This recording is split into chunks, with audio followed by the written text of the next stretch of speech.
नमस्कार, खबरों की खबर में आपका स्वागत है। दिल्ली के चीफ मिनिस्टर अरविंद केजरीवाल को देख के गिरगिट को भी शर्म आ जाए कि इतनी तेजी से और इस तरीके से वो अपना रंग बदल लेते हैं।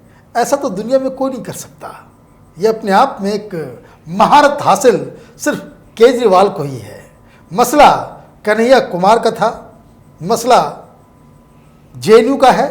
जब 13 फरवरी 2016 में कैंपस के अंदर जेएनयू के देश विरोधी नारे लगे थे, राष्ट्रद्रोह का केस लगा था, सेडिशन के चार्जेस लगे थे, कई सारे लोगों को इसके के ऊपर जो है इस केस में आरोपी बनाया गया था। लेकिन इस सारी फाइल्स के ऊपर, क्योंकि कोर्ट में जब सुनवाई होती है तो इसके लिए राज्य सरकार की अनुमति ज़रूरी होती है, और करीब 400 दिनों से अरविंद केजरीवाल इस फाइल के ऊपर बैठे हुए थे।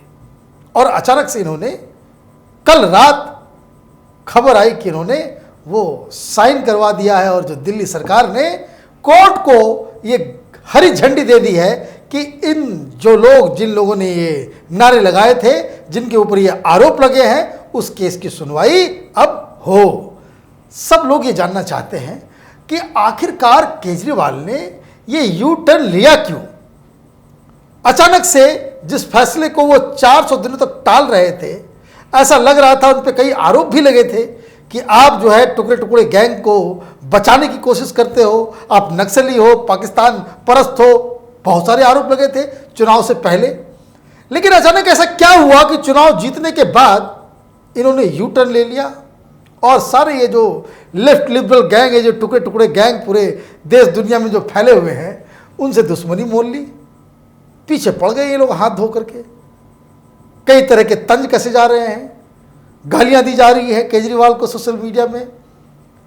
तो इस सवाल का जवाब एक हमारे पास बहुत ही एक्सक्लूसिव जानकारी है कि दरअसल किसके कहने पे और किस स्ट्रेटजी के तहत केजरीवाल ने ये यू टर्न लिया।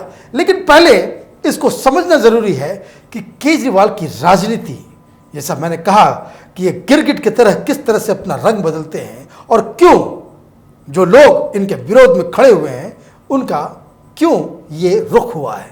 जब आपको पता होगा कि जब ये नारे लगे थे तो पूरा बवाल मचा था। नारे बहुत ही वाहियात किस्म के नारे लगे थे, और कोई जो ये कहता है कि नारे नहीं लगे थे, क्या सबूत है, तो वो लोगों को बरगला रहा है। नारे जेएनयू के अंदर लगे थे, और नारे लगे थे कि भारत तेरे टुकड़े होंगे इंशाअल्लाह इंशाअल्लाह। नारा जम्मू कश्मीर को आज़ाद करने के नारे लगे थे, आज़ादी के नारे लगे थे। वहाँ बहुत सारे ऐसे और ये भी नारा लगा था कि अफजल गुरु हम शर्मिंदा है, तेरे कातिल जिंदा है। और ये सब क्यों हो रहा था? क्योंकि ये लोग अफजल गुरु को एक स्वतंत्रता सेनानी मानते हैं। जब पुलिस की कार्रवाई हुई, जब उसके ऊपर रोक लगाया गया, तो सबसे पहले सो कह सकते हैं कि एब्सर्ड पॉलिटिक्स के महाराजा धीराज, एब्सर्डिटी के महाराजा धीराज राहुल गांधी वो जेएनयू पहुंच गए, और वहां पे कहा कि बिल्कुल उन्होंने एक लाइन ले लिया कि ये फ्रीडम ऑफ एक्सप्रेशन है, और जो सरकार इस तरह के नारे के ऊपर प्रतिबंध लगाती है वो फासिस्ट सरकार है। और ये अपने आप को अचानक से Rahul Gandhi freedom of expression के चैंपियन बन गए। ये बताना भूल गए कि सबसे ज्यादा इस देश के अंदर किसी पार्टी ने फ्रीडम ऑफ एक्सप्रेशन को कुचला है तो वो कांग्रेस पार्टी है। खैर, राजनीति है तो राजनीति का एक अलग मिजाज होता है। तो वो पहुंचे तो सारे लोग पहुंचे, और ये केजरीवाल भी पहुंचे थे, और केजरीवाल बाकायदा इनके साथ खड़े हो गए, और लंबे चौड़े उन्होंने भाषण दिए थे। और उसके बाद ये लेफ्ट लिबरल कबाल, ये व्हाट्सएप यूनिवर्सिटी के अंदर, और ये कई सारे कलाकार, पत्रकार, ये लोग, इन लोगों ने थ्योरी देना स्टार्ट किया। वही थ्योरी जो अभी दे रहे हैं ये लोग कि नारे लगे या नहीं लगे ये कैसे कहा जा सकता। आउटसाइडर्स थे, फिर कहा गया जितने जो टेप्स आए हैं वो फेक हैं। कई केसेस भी हुए, कई सारे पत्रकारों, टीवी चैनलों के ऊपर मानहानि का दावा भी हुआ, कई लोगों को माफी भी मांगना पड़ा, लेकिन इन लोगों का प्रोपेगेंडा चलता रहा। ये बार बार इस बात को प्रूव करना चाह रहे थे, और कुछ तो एब्सर्डिटी, कुछ तो सीपीआई सीपीएम ये वामपंथी थे, तो ये इन लोगों के डीएनए में झूठ बोलना है। ये लोग, एक और थ्योरी आ गई कि नहीं, वहां जो विद्यार्थी परिषद के छात्र थे वो इस तरह का नारा लगा रहे थे। तो ये सारी चीजें हुई। कहने का मतलब सब लोग ये कह रहे थे कि कन्हैया या उमर खालिद और उसके साथ जो पूरा जो गैंग, जो कश्मीरी मुसलमानों का जो था, जो ये नारा लगा रहा था, वो निर्दोष है। तो खैर इतनी सारी चीजें हो गई। आम आदमी पार्टी लगातार उसको डिफेंड करते रही। वामपंथी और टुकड़े टुकड़े गैंग को लगा कि केजरीवाल उनमें से ही कोई एक है। उसके बाद यह मसला कोर्ट में जाता है, क्योंकि उन लोगों को गिरफ्तारी हो जाती है। हाईकोर्ट ने क्या कहा? हाईकोर्ट ने कहा, साफ साफ कहा कि ये जो नारे लगे हैं सुप्रीम कोर्ट के खिलाफ, देश के टुकड़े होने के बारे में, कश्मीर को आज़ाद कराने के बारे में, और जो हिंसात्मक और जिस तरह के नारे लगे हैं, एंटी नेशनल नारे जो लगे हैं, सो हाईकोर्ट ने साफ साफ कहा कि ये इस तरह के नारे फ्रीडम ऑफ एक्सप्रेशन के तहत नहीं आते हैं। हिंदुस्तान में फ्रीडम ऑफ एक्सप्रेशन है, लेकिन आप इस तरह के नारे नहीं लगा सकते। और इसलिए यह मसला और गंभीर होता गया। इन लोगों को बेल तो मिल गया, लेकिन कोर्ट ने एक और बात कही। कोर्ट ने कहा कि ये इस तरह का जो इन्फेक्शन है, जो जेएनयू के अंदर में व्याप्त है, जो देश के खिलाफ लोगों को भड़काता है, देश के खिलाफ नारे लगाने के लिए वो मजबूर करता है, ये इन्फेक्शन बहुत ही खराब है, और ये अगर पूरी सोसाइटी में फैल जाए तो समाज के लिए बहुत डेट्रीमेंटल होने वाला है। इसलिए इसका ऑपरेशन करना ज़रूरी है। और इसलिए ये मसला ये पेचीदा होता गया। साल भर वो प्रोपेगेंडा चलता रहा। ये वामपंथी, ये लेफ्ट लिबरल कबाल, ये लोग हमेशा इस बात को कहते थे कि वो टेप झूठे हैं, कोई नारा नहीं लगाया गया, और नारा कोई लगाया भी तो वो दूसरे लोग लगाए, ये लोग, इन लोगों ने नहीं लगाया। और इसी उठापटक में चार्जशीट दायर किया जाता है। जब सुनवाई के लिए मसला आता है तो मालूम चलता है कि ये फाइल दिल्ली सरकार अरविंद केजरीवाल के पास पहुंच गया। लेकिन केजरीवाल उस समय उनके साथ थे। उनको लग रहा था कि राजनीति में उनके साथ रहना ही बहुत सही है, और इसलिए वो 400 दिनों तक इतना आरोप लगने के बावजूद, इस सारे चीज़ के बावजूद उन्होंने फाइल को आगे नहीं बढ़ाया। और इसके लिए ये लेफ्ट लिबरल कबाल, ये वामपंथी केजरीवाल की जो भूरी भूरी प्रशंसा करते थे सोशल मीडिया में, और केजरीवाल के बारे में तारीफ करते थे। लेकिन अचानक कल इन्होंने एक यू टर्न लिया और हाईकोर्ट को ये इस फाइल के ऊपर ग्रीन सिग्नल दे दी। अब इन लोगों के ऊपर केस चलेगा। अब ये कोर्ट को फैसला करना है कि ये सारे जो आरोप लगे वो सही हैं या गलत। अरविंद केजरीवाल ने सिर्फ यू टर्न नहीं लिया है। अब आप इस चीज को समझिए कि ये जो ग्रीन सिग्नल दिया गया है, इसमें सरकार का एक कमेंट भी है। सरकार ने, केजरीवाल की सरकार ने इस फाइल को हरी झंडी देते देते ये भी लिखा कि प्राइमा फेसी जो इनके ऊपर जो चार्जेस लगे हैं वो सही हैं।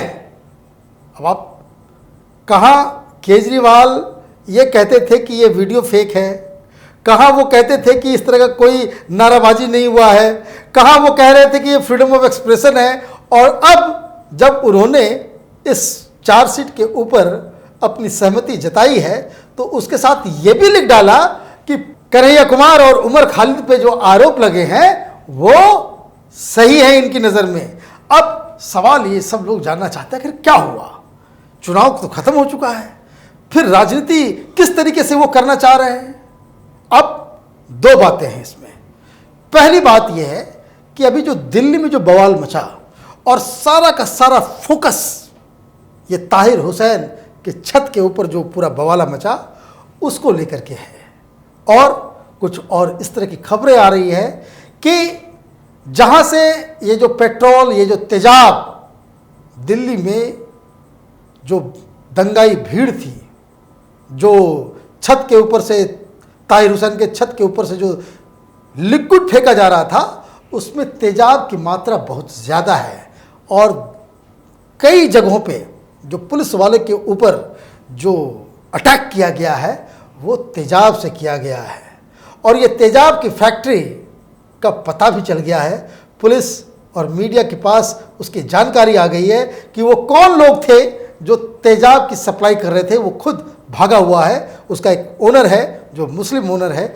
और इस तरह की खबरें जब आम आदमी पार्टी के दफ्तर पहुंचती हैं, केजरीवाल तक पहुंचती हैं, तो उनको अब ये डर सताने लग गया है कि जिस तरीके से मीडिया ने 2-3 दिनों से ताहिर हुसैन का मसला जो जिससे बवाल मचा हुआ है, तो उसको वो पार्टी तक नहीं पहुंचने देना चाहते हैं।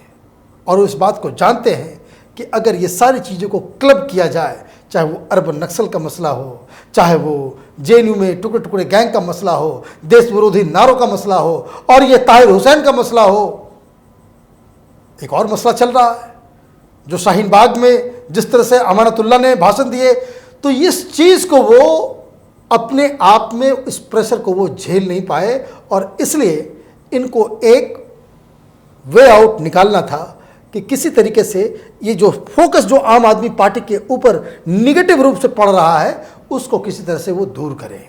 लेकिन ये हाफ रीज़न है, ये कारण ये पूरा नहीं है। ये चूंकि ये परिस्थिति अभी इस तरह से पैदा हो गई है जिस वजह से इमीडिएटली केजरीवाल को कुछ करना था तो उन्होंने ये कांड किया है। लेकिन इससे भी एक बड़ा जो कारण है वो ये है, जब से प्रशांत किशोर केजरीवाल के साथ आए हैं वो लगातार केजरीवाल को एक बात कहते चले आ रहे हैं। उनके इंटरव्यूज़ खास करके टाइम्स नाउ के ऊपर अगर आप उसको गौर से अगर आप सुनेंगे तो प्रशांत किशोर की पूरी जो वर्तमान की जो राजनीति है उसके ऊपर उनका जो क्या विचार है वो समझ में आ जाएगा। कि जब टाइम्स नाउ के जो एडिटर हैं वो राहुल, वो जब सवाल कर रहे थे कि जो राम मंदिर का मसला है या जो हिंदुत्व का मसला है, तो लगातार इस बात को कह रहे थे कि ये कोई निगेटिव एजेंडा नहीं है। कहने का मतलब ये है कि प्रशांत किशोर केजरीवाल को इस बात को समझाने में कामयाब हो गए हैं कि जो राजनीति हिंदुस्तान की है, जो आइडियोलॉजिकल जो प्लेटफॉर्म है हिंदुस्तान की राजनीति का, वो अपने आप में शिफ्ट कर चुका है। पहले ये राजनीति centre and centre to left हुआ करती थी, ये प्लेटफॉर्म पूरा आधार राजनीति का वो अब राइट की ओर मुड़ गया है। और इसलिए जो पॉलिटिकल पार्टी इस बदलाव को के साथ अपने विचारधारा को, अपने कंडक्ट को नहीं बदलेगी तो वो धड़ाम से गिर जाएगी। और जो लोग ये जो शिफ्ट हुआ है, जो वैचारिक शिफ्ट जो भारत की राजनीति में हुआ है कि जो राइट की तरफ आया है, उसके साथ अगर जो चलेगा वो उसका फ्यूचर प्रोस्पेक्ट बचा रह जाएगा। और इसलिए केजरीवाल वो सारे काम कर रहे हैं जो अब तक भारत की राजनीति में वो जो सेंटर और सेंटर टू लेफ्ट की राजनीति में बिल्कुल जिसे अछूत माना जाता था, उसी काम को अब केजरीवाल कर रहे हैं। जैसे चुनाव जीतने के फौरन बाद या चुनाव के दौरान ये अपने आप को हनुमान भक्त बनाना, अपने आप को हनुमान मंदिर लेकर जाकर के पूजा पाठ करना, तिलक लगाना, और तो और अपने सबसे उनका जो पूरा जो आम आदमी पार्टी का वन ऑफ द जो सबसे सोबर चेहरा है सौरभ भारद्वाज, उसने बजरंग बली के नाम से विधानसभा के अंदर उसने कसम ली, शपथ ली। तो ये जो बदलाव आ रहा है, ये प्रशांत किशोर इस बात को समझाने में कामयाब रहे हैं कि हिंदुस्तान की राजनीति का जो वैचारिक आधार जो है वो अब राइट की ओर शिफ्ट कर गया है। और इसलिए ये जितने भी बैकलॉग्स हैं और ये जो जितने जो आपके माथे के ऊपर के जो बोझ हैं, इन बोझ को धीरे धीरे करके आपको निकालना होगा, इसको हटाना होगा। और इसीलिए जो अब तक जो लेफ्ट राजनीति और उस पूरे डिस्कोर्स का जो सबसे बड़ा बोझ केजरीवाल ढो रहे थे, कन्हैया कुमार और उमर खालिद का ये जो चार्जशीट, उसके ऊपर सरकार की तरफ से हरी झंडी दिखा दी गई। और जैसे ये खबर सोशल मीडिया और मीडिया में आई, ये सारे लोग जो कल तक केजरीवाल को अपना हीरो बता रहे थे, उन्होंने गालियां देना शुरू कर दी। राजनीति तो आखिर राजनीति है, यहाँ न कोई दोस्त होता है न कोई दुश्मन। हर राजनीतिक दल अपने हिसाब से रणनीति बनाते हैं, रणनीति तय करते हैं। ये बात बिल्कुल साफ है कि केजरीवाल अब उनका मन दिल्ली में नहीं लग रहा, वो लंबी उड़ान पे उड़ना चाहते हैं, पूरे देश में छाना चाहते हैं, मोदी को चुनौती देना चाहते हैं और इसलिए अपनी राजनीति में कुछ बदलाव करने वो जुट गए हैं। आप देखते रहिए कैपिटल टीवी। हमारे वीडियोस को लाइक कीजिए, शेयर कीजिए और हमारे चैनल को सब्सक्राइब कीजिए। धन्यवाद।